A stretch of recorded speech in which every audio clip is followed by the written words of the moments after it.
Olá, galera de cartoleiros e cartoleiras. Sejam bem-vindos ao canal MC Melo Cartola FC. Para quem não me conhece, sou Manuel Carlos Soares de Melo. Hoje estou aqui para fazer a análise dos jogos da 22ª rodada e escalar dois times, o time 1 e o time de valorização para vocês. Vamos lá. Vamos começar com Goiás e Avaí.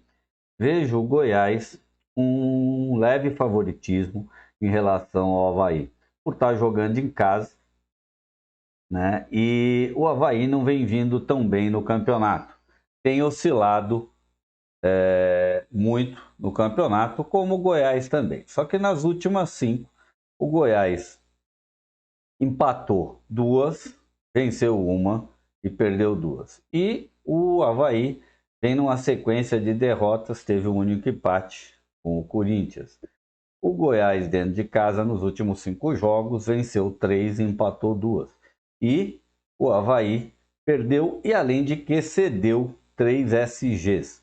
Então, pode até ser que exista uma chance de SG nesse jogo em relação ao Goiás.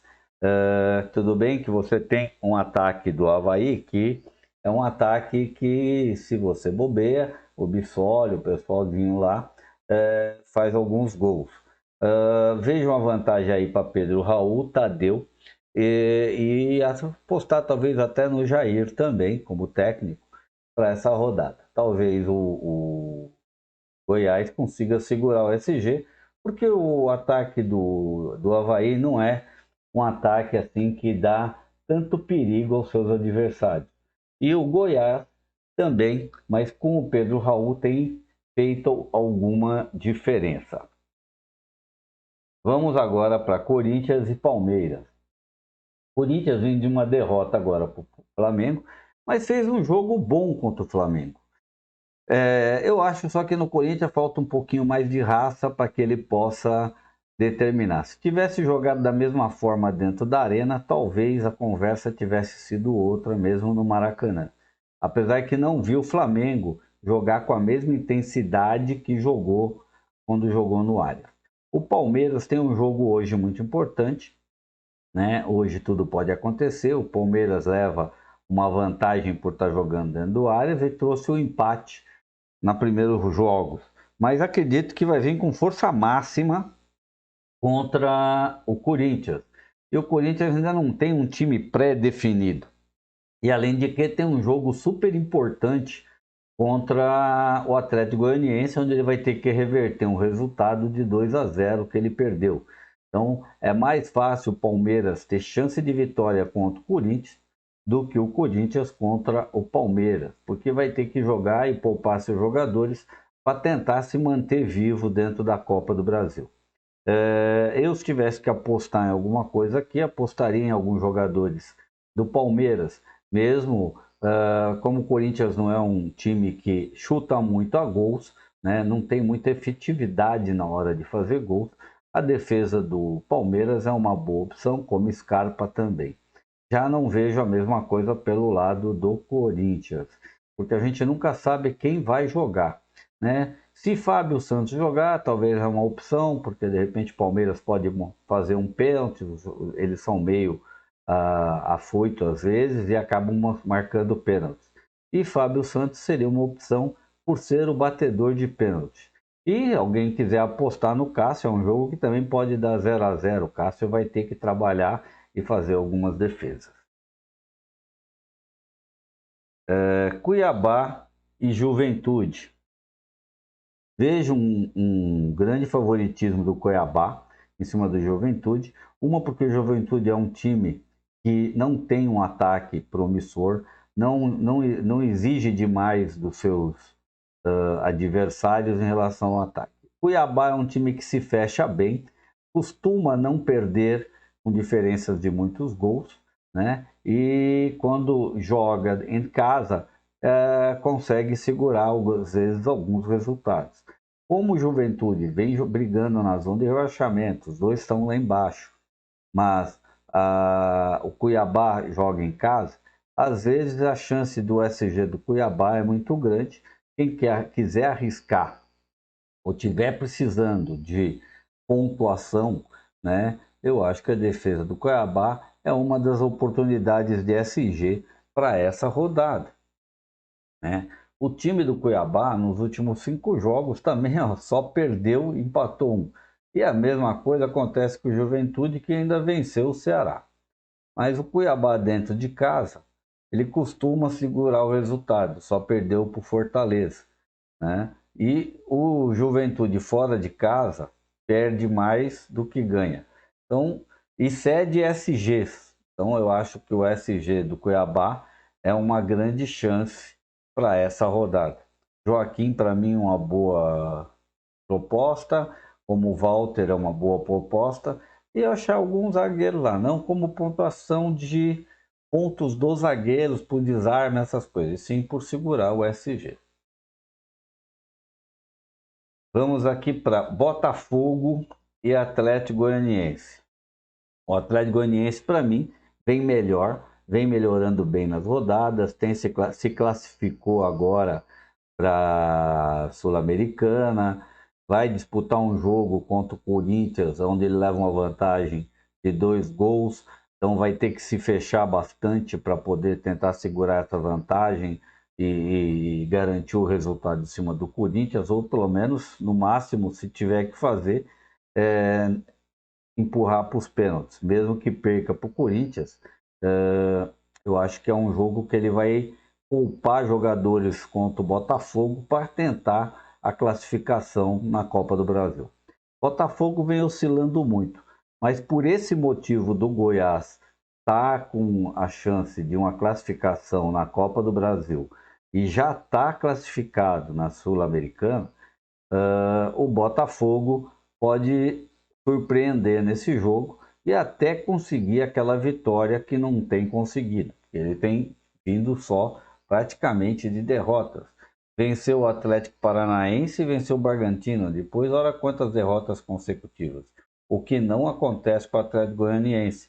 Nos últimos 5 jogos, só perdeu para o Flamengo, né? Venceu todos os outros.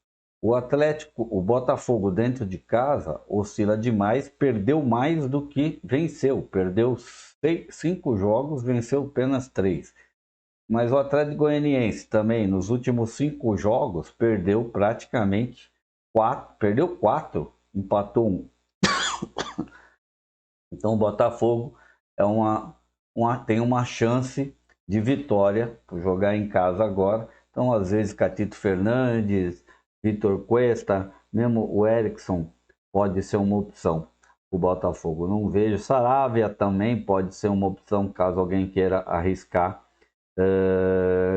um SG no Botafogo, que eu acho muito difícil, porque o Wellington Rato e alguns atacantes e meio-campistas do Atlético Goianiense têm feito a diferença. Eu acho que o Botafogo vacila muito às vezes na defesa e pode tomar um gol.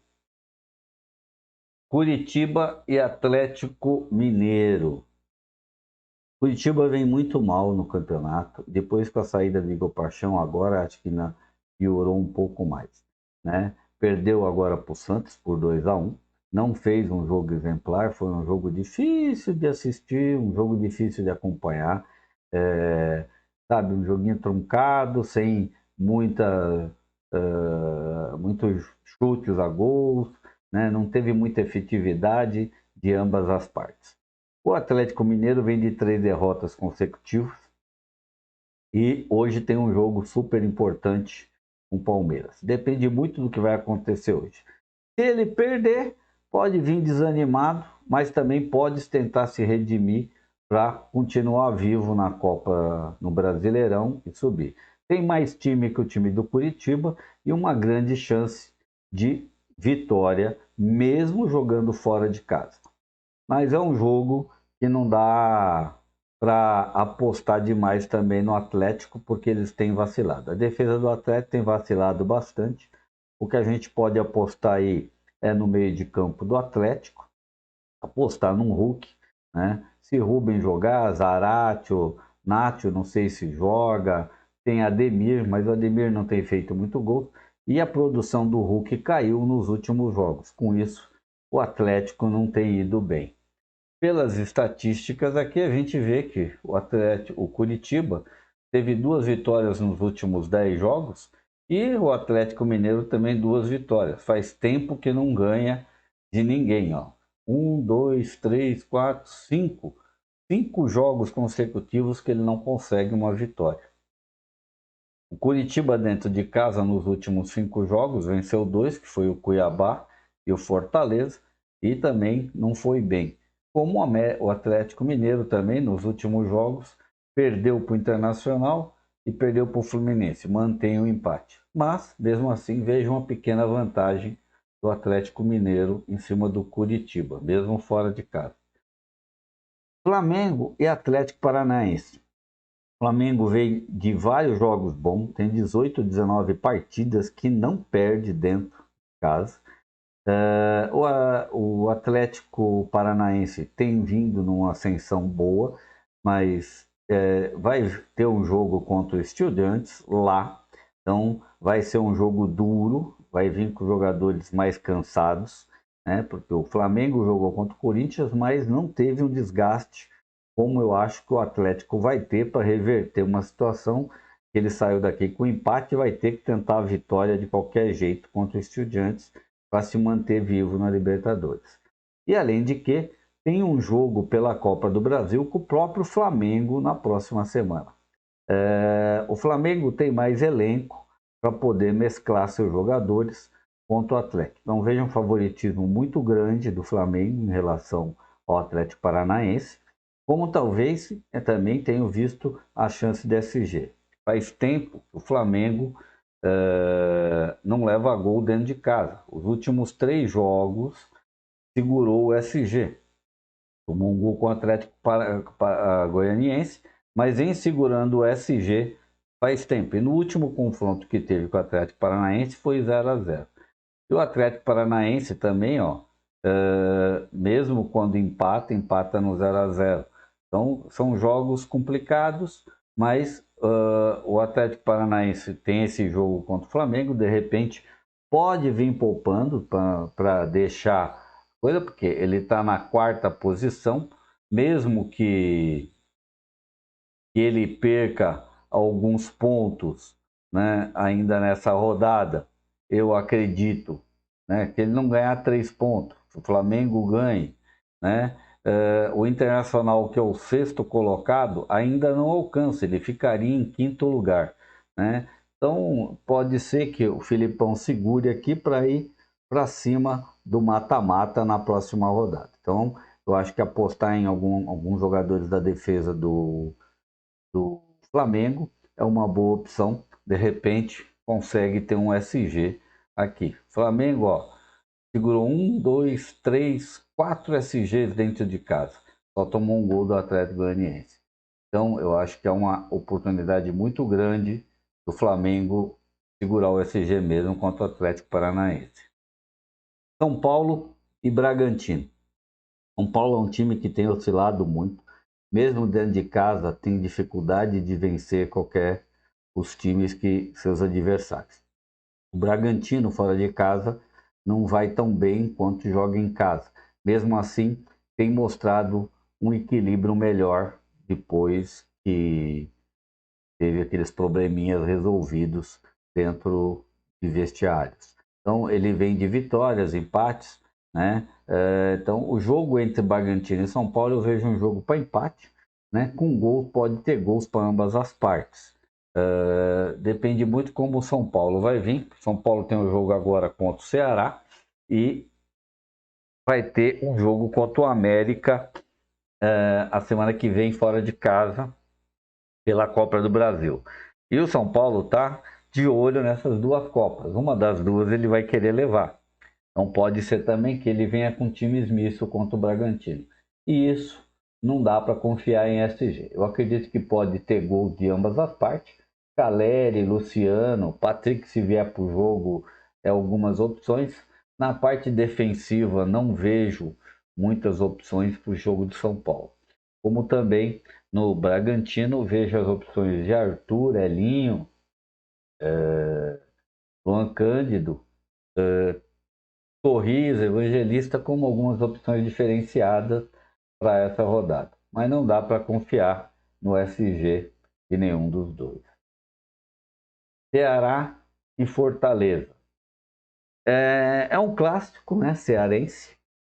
Os dois times jogam praticamente hoje, já estão no pareio, que o Fortaleza tem se redimido, melhorado muito a sua performance no Brasileirão. Eu acredito que por faltar um ponto para sair da zona do rebaixamento, ele vai confiar num empate ou numa derrota do Avaí contra o Goiás. Então ele vai querer vir com tudo para o Ceará para tentar sair de lá pelo menos com a vitória e com isso sair da zona de rebaixamento. A possibilidade é muito grande. Agora tudo vai depender, porque ele também tem um jogo contra o São Paulo, eu acho. Não, contra o Fluminense. Ele tem um jogo contra o Fluminense a semana que vem, né? Pela Copa do Brasil. E ele também quer se manter vivo lá. Então ele perdeu de 1-0, mas então existe ainda uma possibilidade.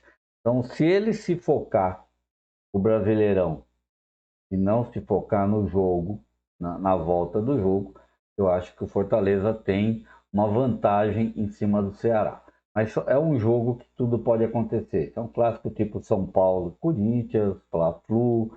É um estilo de clássico entre eles do mesmo jeito. Aqui opções de jogadores seria para mim Vina, desse lado Robson, Juninho Capixaba, talvez Tite, daqui o Kleber pode ser uma opção, o goleiro o Richard, né, opção boa também, como o Mendonça também são opções para mim nesse confronto. Santos e América. O América dentro de casa ele joga muito bem.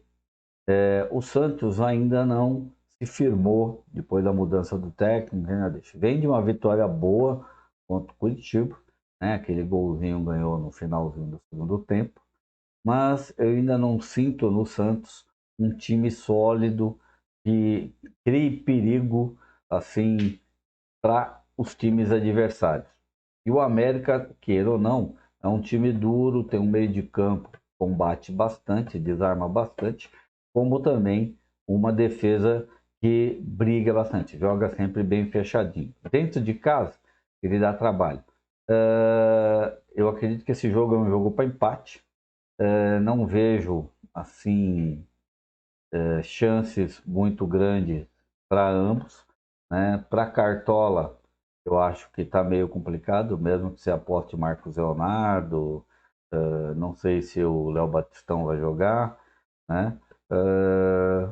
O Cavicchioli pode ser uma opção também, então existe uma chance aí de não ter gols de ambas as partes, tá? Mas eu acho que esse jogo é um jogo meio, né? Vamos dizer assim, sem tempero para a rodada. O América Mineiro, nos últimos 5 jogos, perdeu só para o Palmeiras e perdeu um jogo Bragantino. Venceu o Avaí, venceu o Goiás e empatou com o Fluminense. O Santos vem de praticamente a mesma coisa. Venceu o Juventude, venceu o Curitiba agora, segunda-feira, empatou e perdeu para o Avaí fora de casa. Então é um jogo que talvez possa até um acontecer um 0-0 aqui. Vamos aqui agora para Internacional e Fluminense.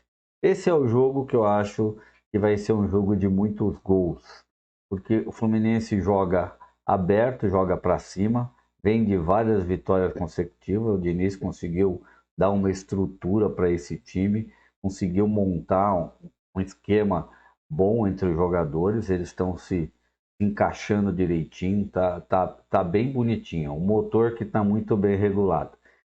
O Internacional veio de uma derrota, né? A última derrota de 3-0. Tem um jogo contra o Melga, né? Agora, né? Quinta-feira. E vai estar mais cansado do que o Fluminense.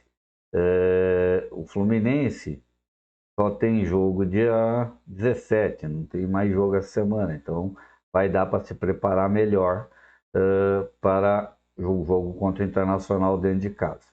E o Internacional tem tudo para se classificar, então deve vir com força máxima agora contra o Melgar e provavelmente vai ter que mesclar seu time contra o Fluminense. O Fluminense é que tem um jogo na outra semana contra o Fortaleza, mas também é no Rio. Então, e leva a vantagem da vitória do primeiro jogo. Então, eu acho que é jogos para, se for apostar, não, confiar no SG, é jogo para 2-2, 2-1, 3-2, é jogos para vários gols. Quicano pode ser opção, Samuel Xavier pode ser opção, Manuel pode ser opção, não pensando em SG, sim pensando em gols. Ganso, Arias, como Edenilson, Pedro Henrique, mais ou menos, nem alemão também. Wanderson, se vier para o jogo, é ótima opção. Daniel vai ter que trabalhar bastante, pode ser opção. Bustos é um lateral que sobe bastante, apoia bastante, dá bastante assistência, chuta bastante no gol. Então, são opções de jogadores, mas não confio no SG. Isso foi, terminamos as nossas avaliações de jogadores. Vou mostrar para vocês agora a escalação do nosso time 1, né? Aonde eu escalei esse time já, para vocês terem uma prévia, para quem quiser já dar uma análise aí de jogadores para poder montar seu time. Eu fiquei com Tadeu, Samuel Xavier, Ayrton Lucas, Gustavo Gomes, Joaquim, Cuiabá, Zaratio, Lázaro, Gustavo Scarpa, Pedro Raul, Hulk, Cano e Dorival. Pus Cano como meu capitão. Fiquei com Catito Fernandes na reserva, Juninho Capixaba, Davi Luiz, Vina e Marinho. O nosso time de valorização eu fechei da seguinte maneira: João Paulo dos Santos, Jair Ventura, Marcos Rocha, Murilo, Miranda, René, Gustavo Scarpa, Edenilson, Rodrigo Nestor, Luciano, Hulk e Pedro Raul como meu capitão. Na defesa, fiquei com Tadeu, João Lucas, Joaquim, Igor Gomes e Marinho. Por quê? Porque ele tem uma grande chance de valorização e potencial. E esse time tem me surpreendido, porque é o time que eu montei com essa, vai ser a 7ª rodada. Ele vem sendo líder de pontuação nas minhas escalações, mesmo com um time diferenciado, que não é o time que a maioria do pessoal costuma montar, né? O pessoal sempre vai nos mais escalados. Esses aqui, para mim, eu sempre escalo os mais baratos com qualidade de jogo, né? E ele tem feito uma média boa de 10, 11 pontos. Eu acho que eu já atingi, 151 cartoletas, né? Em 6 rodadas, 50 cartoletas não é mal, né? E na última rodada esse time fez 94 pontos. Na penúltima fez 86 pontos. Então, às vezes a gente vai para a valorização e a pontuação do time é melhor do que aquela que a gente joga nos jogadores mais caros, né? Amanhã eu devo estar escalando os outros times, falando de alguns jogadores. Vou usar o site do Escala 10 para mostrar para vocês os 25 ou pelo menos os 15 melhores para ataque, para meio de campo, para que vocês tenham uma noção de jogadores que estão em melhores situações para a rodada 22. Então, até a próxima, se Deus quiser, e uma boa semana a todos e que tenham uma boa rodada. Hoje temos bons jogos, né? Temos São Paulo e Ceará e temos Palmeiras e Atlético Mineiro. Não se esqueçam de se inscrever no canal e deixar aquele like, que isso ajuda muito no canal, como também ativar o sininho de notificações. Quem quiser me acompanhar, pode me acompanhar também no Instagram, no Twitter e no Facebook. ou no TikTok também, como Dicas MC Melo Cartola FC. Lá eu posto jogos, posto também alguns gols das partidas que estão existindo, e também tenho feito as minhas lives pelo TikTok, tá? Então, até a próxima e uma boa semana.